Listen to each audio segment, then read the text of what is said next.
Hey guys, today we've got the Metabo HPT 36 volt triple hammer impact driver, and we're going to be driving this 3.5 by 3/8 lag screw into that block of wood.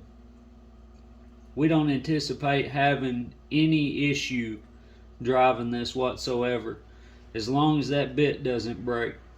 This thing is an absolute beast. As you can see,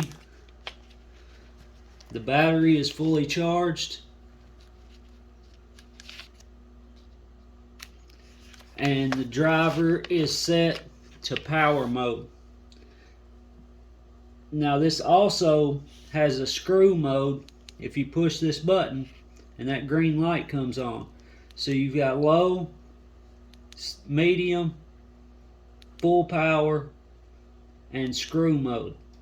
Now I took a video earlier of screw mode, and I'll attach it at the end of this video.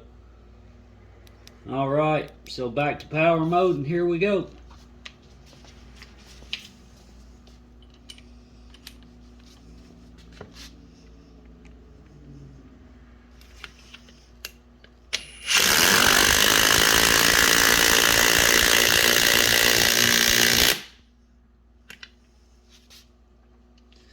Man, that thing is just awesome.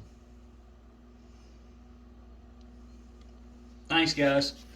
Hope you have a great day.